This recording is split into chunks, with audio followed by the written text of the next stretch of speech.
Greetings and bienvenue, Midnight Crew. Thank you for returning to this broadcast, and welcome to new viewers joining us for the first time. If you like a video, then feel free to subscribe. Weird encounter in the Philippines. Me, 24. In the Philippines, hanging out with friends on private beach. 3 a.m.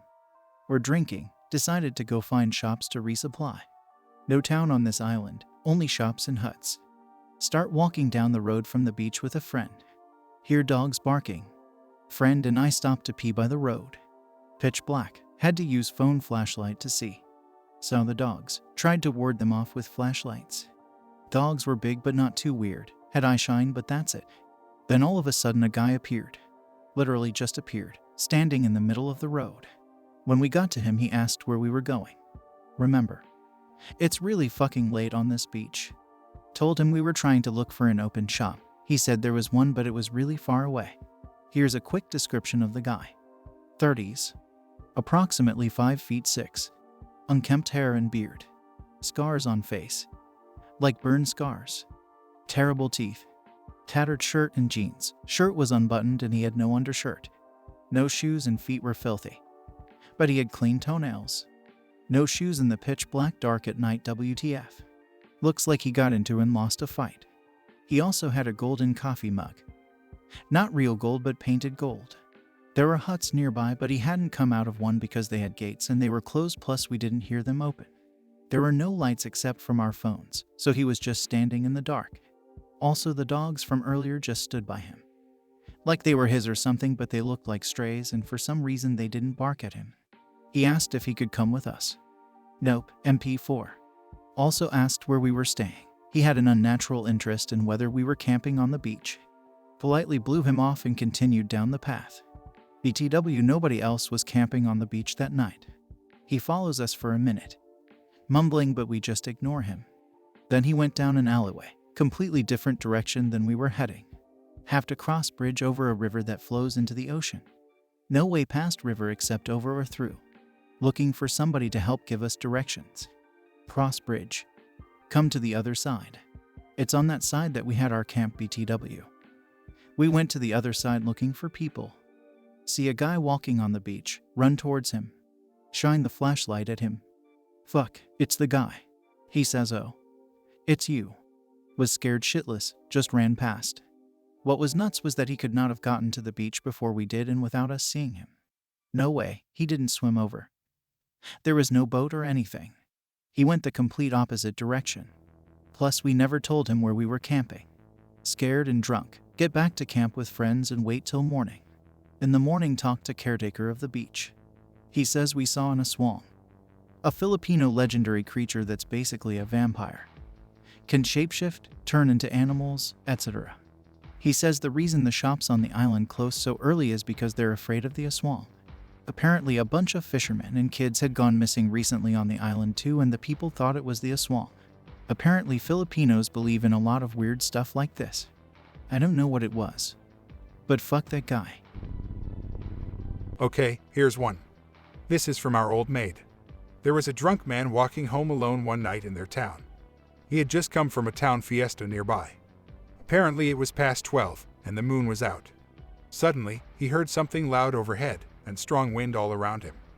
The next thing he knows, he's already midair. An ugly lady with disheveled hair and dirty, ugly face with wings took him in her claws. Hands, presumably back to her cave or nest or whatever to eat his internal organs. So, this guy, he starts pissing all the beer he's had in fear and shouts. He was pretty heavy and had a rotund belly, so I can imagine the difficulty this Aswang was having. Desperate to get away, he grabs at her hair and pulls hard, screaming. The Aswang, either in pain or surprise or a combination of both, screams as well and drops him. He survived the fall, with only a few lacerations from falling through tree branches. And a broken foot. Motherfucker ran out the forest, the opposite direction of where he was supposed to come from, and back home, and never even noticed his foot till he calmed down. According to our maid, this guy is still alive, and to this day wears a tiny pouch around his neck, where a few of the hair he managed to pull off the Aswang's head is kept. Another one, not really an Aswang but more of a Maligno, a general term for malevolent spirits. A little background. In our school, the seniors go on a 3-day retreat in a retreat house. This being a retreat house, of course it's far away from civilization and closer to nature, with really bad reception and all that. Anyway, I was an active member of a club, and our seniors had stories about that place. 1 year later, our batch will have our own stories from that place. But for now, I'll tell Senpai's spoopy stories. The senior graduating student. Retreat week is here, everyone is hyped. Program only has 2 sections, so we get a different room from the others with more students. Boys and girls are assigned a different hall because hormones. The girls get the hall down the left and the boys on the right, both on the 2nd floor. First night, everyone is still full of energy. One nerd comments on the temperature. Everyone agrees it is unusually cold as fuck. The place is up the mountains and shit, full of nature stuff all around, no biggie. Eventually everyone passed out at some point. Second night. Lights out, mostly everyone still awake reflecting on the day's activity. Suddenly someone starts laughing. Hey guys, look at that. Dude pointing up at glass windows. Their room was a huge hall with rows of bunk beds. There are windows on one side, and right across the door is a row of glass windows at the very top of the wall, reaching just where the ceiling starts, if that makes sense. Anyway, they see a pair of hands clinging to one of the high ceiling windows. Not moving, just there. You can only see the fingers holding onto the outside pane. Start laughing and hooting, thinking the girls are trying to prank them. MFW were on the 2nd floor. It takes a second for everyone to process this. Everyone panicky runs to the opposite end. One brave guy decides to climb the nearest bunk bed and look out the window. Hand most definitely there, but pitch dark beyond the wrists. Everyone moves their bunk beds as far from that side as possible. At least 2 people were always awake until sunrise, me included. Hand stayed there until it was light out. Next day asked GF if the girls had anything to do about it. Of course not. The girls all say they felt like they were being watched their entire stay there. Same retreat house, different set of senior students. Not our batch, but greentexting this and assuming first-person POV. Retreat, day 1. Everyone is settling down and given a few hours to relax before dinner. Squad is composed of 4 girls. One of us has a third eye, let's call her Anna. Basically, when someone is said to have a third eye, it means they are more attuned to paranormal stuff and can usually see or feel spirits. Squad commandeers neighboring bunk beds. Everyone in the hall minding their own business, kinda loud, chatting, laughing, etc. Anna is upset, telling us to keep it down. Lol, why Anna don't tell us spooky skeletons are around. Anna won't let up, decides to ignore us and take a nap. Respect her decisions, but fails at keeping quiet. A few moments later one of us notices Anna. She is lying on her back, pale, her eyes wide open, and she is crying. Dude, Anna, WTF, is something wrong? Anna is not moving, is in fact stiff as a board. By this point we were all panicking, the neighboring bunk beds noticing our distress. One runs out to call either a professor or one of the priests running the place. One girl notices that Anna's chest and stomach has a weird depression, like someone is putting weight on them. Priest arrives. Suddenly Anna heaves and starts sobbing full blown. In her hysteria she tells us there was an old lady sitting on top of her and strangling her. Screaming about how everyone is loud. Tells us about hundreds of tiny dark creatures holding her arms and legs down. MFW, she gets bruises on her arms and legs the next day. The rest of the stay everyone was quiet. Be sure everyone didn't sleep at all too. Filipinos are big on mysticism, especially in the provinces. I got a story my auntie likes to tell about my uncle, her youngest brother. Way back when they were younger, my uncle got terribly sick. It got so bad and he grew weak to the point that he couldn't even walk on his own anymore, and he was only in his 20s. The doctors couldn't tell what was wrong with him, and though he kept complaining about a pain in his chest, they didn't find anything wrong with him. He didn't look like he was gonna get better, and desperate to save their brother's life, they went to seek an albulario, a medicine man/shaman. When they got there, the albulario did that thing with a water basin and candle wax? Like scrying, I think, not sure. According to the albulario, someone cursed my uncle out of jealousy. He prepared some incense of sorts and leaves and did some prayers, and then gave him a bottle of weird oils to drink. At this point they thought if this ends up poisoning him then it won't make any difference anyway, since he was already dying, so they went on with it. They followed the instructions, and the next night my uncle started coughing up live insects and bugs. After that episode, he was fine, just like that. He never complained about his chest anymore. My uncle is still alive. Apparently their past neighbor was a Mambabarang who he had an altercation with. Have one that happened to my grandma a few years ago. He used to live in the province, really rural with no internet connection or phone line, houses surrounded by trees. 12 a.m. Grandma was doing her laundry by hand outside the house. It's late, but I think it's safe because there are still teenagers around across the road and the moon was out anyway, so it's bright. Time passed, didn't really notice that the teenagers had left because she was busy. Almost done just rinsing the clothes. Suddenly hear a loud noise coming from the roof, like someone dropped or threw something. She's like whatever, continues with her laundry, hears it shuffling around to where she's doing laundry. Pretty much know that it's an Aswang at that point. She moves again to hang her clothes, still hear it shuffling around in the roof, positioning itself to where she's standing. She gets our bolo knife. Very common for a household to have one just lying around. Goes to the front yard to get a better view of the roof while pointing the bolo knife in that direction. You fucker, if you want to eat me, you better come the fuck down from there and have us a proper fight. We're both visitors here, so don't mess with me. She is still swearing to wake up our neighbors. Neighbors looking at my grandma and her shouting. The thing fled. Morning comes, she's walking around, went to visit a friend. Temporary residents make calls. Notice how both her knees are scraped, still fresh. So why were you on our roof yesterday? Friend doesn't reply. Doesn't even look at her, and is usually really nice.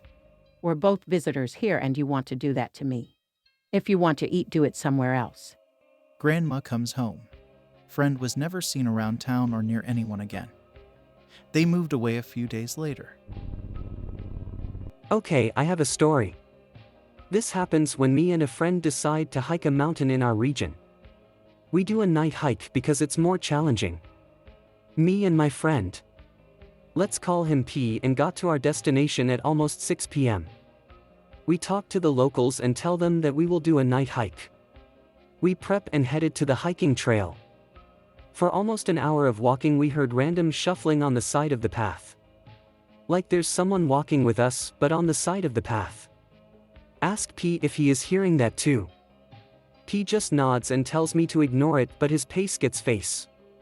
See some shadow or dark figure on the side path. Tell it to P again. Just tell me again to ignore it. We're being followed.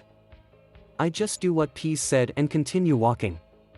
For a few minutes, when I look in the direction where I see a shadow. I saw like 4 of them now. And when I look to the other side, there's a shadow walking with us too. I tell it again to P, he looks at me with teary eyes and tells me to just continue my walk. What choice do I have? PNG. We reached the campsite for a good 3 hours. Looks around, no more shadow. At the campsite there were like 9 more people. So we feel safe. Decide to leave when the sun rises.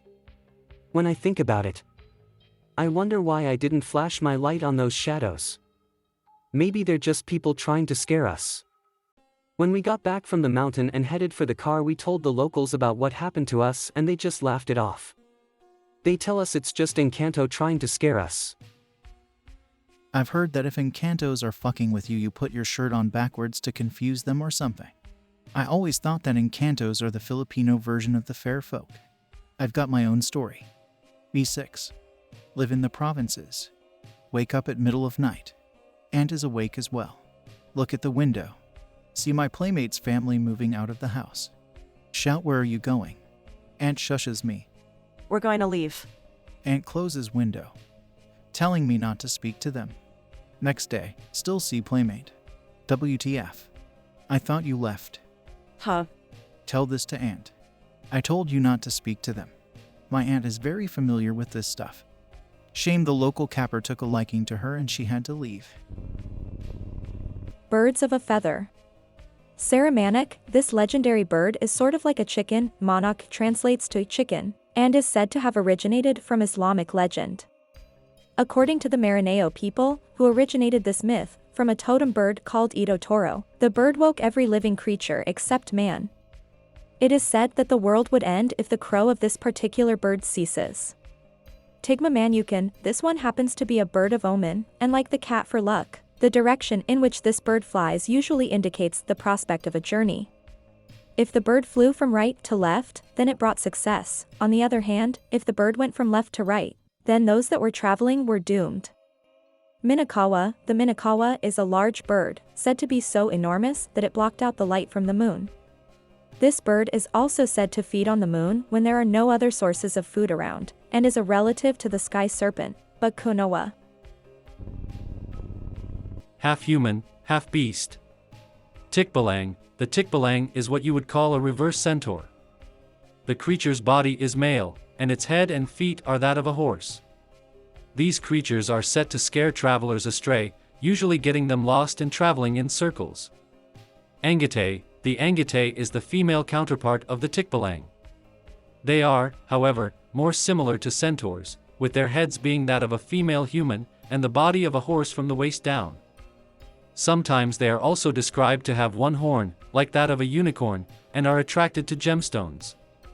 Legends say that the angate appears on the event that rain falls even with a clear sky. Sarangi. This is perhaps a creature resembling the minotaur. The sarangi is a half-human, half-bull, with a jewel attached to its ears. Those who attempt to steal this jewel from the sarangi are killed in cold blood. The little folk. Duwende. The duwende are the Philippines' equivalent of hobgoblins and dwarves. These are creatures, or little gnome spirits, that play a certain amount of mischief on humans, though from time to time they are also considered house guardians. The duwende also play a great many part in superstitions throughout the country, but I will get to that in a later lesson. Nuno sa punso. These are male goblins, said to live in either an anthill or a termite mound. The Nuno is said to look like a small old man, with a long beard. While the duwende tend to be more playful, mischievous creatures, the Nuno is temperamental and inflicts a whole slew of terrible vengeance on those who cross it. Tiyanak. This is not so much a dwarf or a goblin. In fact, a Tiyanak is similar to that of a changeling, or a demon spirit in the form of a child. Usually, Aswang use them as substitutes for the children they snatched away as victims. The Aswang are vampires of the Philippines. The Aswang are, by far, the most prolific monsters in Filipino folklore. In fact, the term Aswang itself refers to various types of creatures that belong to this group. According to Spanish colonizers in the 16th century, the Aswang are the most feared monsters amongst the mythological creatures of the Philippines. What they look like. Aswang normally apply to a number of creatures, namely female shapeshifters of some kind or other. The Aswang usually gets interchanged with Manananggals, Tiktiks, and Wakwaks, but I will get to them in a bit. Originally, Aswang are female ghouls, mostly described as vampire-like creatures that can change shape at will.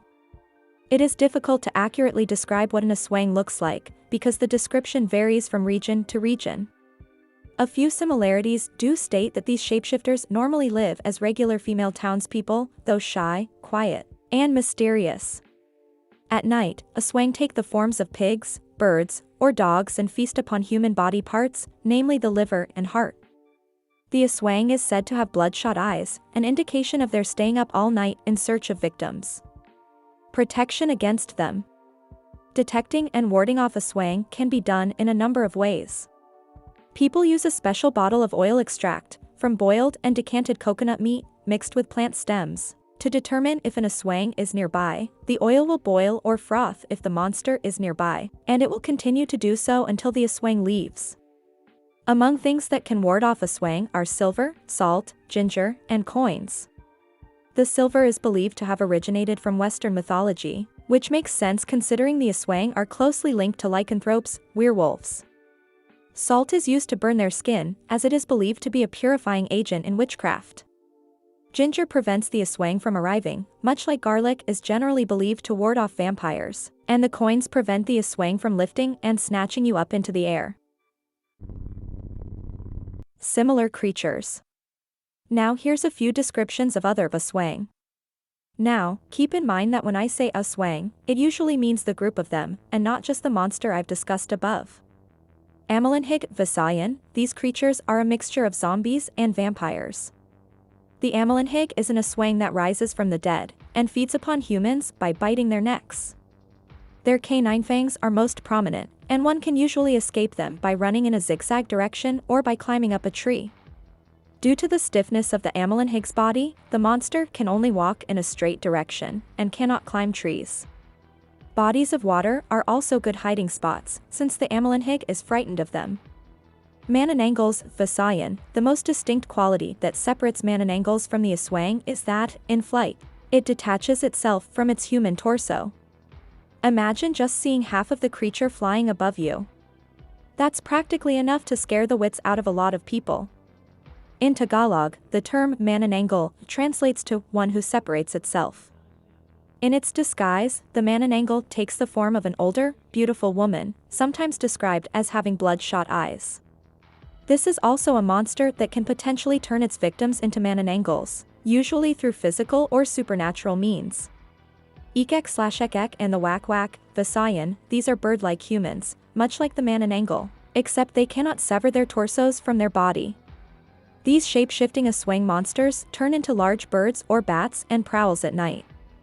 The ekek is named appropriately because in attacking its victim, this monster produces an ekek sound. In a similar manner, the Wak-Wak is named for the sound it emits when it flies. Sigbin of Visayan, the Sigbin, or Sigben, are said to suck the blood out of its victims from the shadows. The Sigbin are usually invisible to its victims, but the humans can usually tell a Sigbin's presence from its nauseating stench. This creature resembles that of a hornless goat, and is connected to the Aswang as a type of familiar, not so much a similar creature. Merfolk and water spirits. Sirena, this refers to the female mermaid, and an Engkanto, meaning a spirit/elf, usually found within nature. Like its namesake, most definitely stemming from Greek mythology, the Sirena is a half-human, half-fish creature that possesses a beautiful voice, attracting men into a watery grave. Sound familiar? I wouldn't put it past you. Sayakoi, the Sayakoi are the male equivalents of merfolk, and are described to be more animalistic than the Sirena. In fact, the Sayakoi is even described to be a monstrous creature with long, green tentacles and fish-like bodies. Kata, this is the name of the higher-ranked mermen, said to be the reigning rulers of the oceans. Unlike the Sayakoi, the Kata resembles a human almost in full form, with feet instead of tails. The only difference is that the Kata have gills on their bodies and fins on their arms. These creatures are also said to possess the ability to manipulate water. This one doesn't take place in the Philippines. Don't fool around with jungle spirits. I grew up in the city but have served in the army. Seen and heard enough weird shit to respect local beliefs. The Southeast Asian jungle is like another dimension us modern folks can't understand. Okay, this happened in the early 90s. Never liked to talk about it much because of the sad ending. Was stationed in a training camp in the middle of the Borneo jungle for a few months. Got to know some of the permanent staff there. There's this particular low-rank serviceman. Let's call him T, who was posted there as a storekeeper for logistics equipment. He had been there for a while and was sort of the lazy guy no one bothered about. I guess things must have been really boring there. T started a sadistic pastime of catching cicadas, plucking off one of their limbs and then releasing them. Eventually he became creative and even injected luminous fluid, taken from glow sticks. We were weirded out by his experiments, but I guess that's what people do when they are young and bored. Then things began to take a creepy turn. T started having nightly fevers. He was okay in the day. The doctor found nothing wrong and gave him a week off duty at the infirmary. Coincidentally, that was the same week most of us were being deployed on a training mission, and the camp became very deserted. At the infirmary, T's condition worsened. According to the medics, he was getting delirious. Eyes rolled back into his head, speaking angrily in a local language, which is impossible that he knew how to, and starting to crawl around like a cockroach. 5 servicemen freaked out by now and tried to hold him down but failed. Then this was the strangest thing. T started making a buzzing sound with his mouth open and threw up green liquid. The witnesses say it was glowing green, like the liquid from glow sticks. The night ended when T was evacuated to the local hospital. Then an experienced local personnel told our officer that T could have offended some spirits and the local Bamo medicine man should be consulted. That was arranged and T eventually got better and was sent home. That was the last I heard about the story until the year 2000 when I went back to my unit for reservist duty. Apparently T died 3 years after that episode. Friends who had seen him said he never recovered and was sent to hospitals and alternative healers everywhere.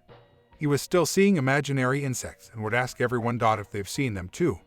Then more than 10 years after this, I met a younger ex-serviceman who was also posted to this camp. He had been there around 7 or 8 years after me. We exchanged good old days stories and he brought up this particular equipment storeroom which was very creepy. He said people would smell either flowers or rotting flesh in there. Many times they would hear a buzzing noise. That was the storeroom T had carried out his experiments at. Oh shit. Flip here. I had a nanny when I was a kid who told me a similar story as this. She said in her town they once had a neighbor with a kid who liked experimenting with frogs. Like T in your story, he would catch frogs and poke needles in its eyes and stuff while still alive, perform dissections, stuff soil and other things inside the cut-up body. Things like that. The adults were starting to get worried because what kind of kid does that? But the parents chalked it up to him being an adventurous and curious kid. And then one day he got sick. He was brought to the best doctors but they couldn't tell what was wrong with him. He would get chills and vomited blood-looking goop at night, but much darker. My nanny told me how sometimes they couldn't sleep well at night because the kid was crying in pain. Until one day he finally died. Days after the funeral, the local medicine man was talking to my nanny's dad. She listened in on their conversation, and according to the medicine man, the kid caught and tortured the child of a nature spirit who had assumed the appearance of a frog. He said the kid had red-violet blemishes blooming just under his skin that looked like pinpricks and lacerations, but inside. The family was well off and did not subscribe to alternative medicine and superstitions, so they went to the medicine man as a last resort, but by then it was already too late. I hope that you enjoyed tonight's broadcast.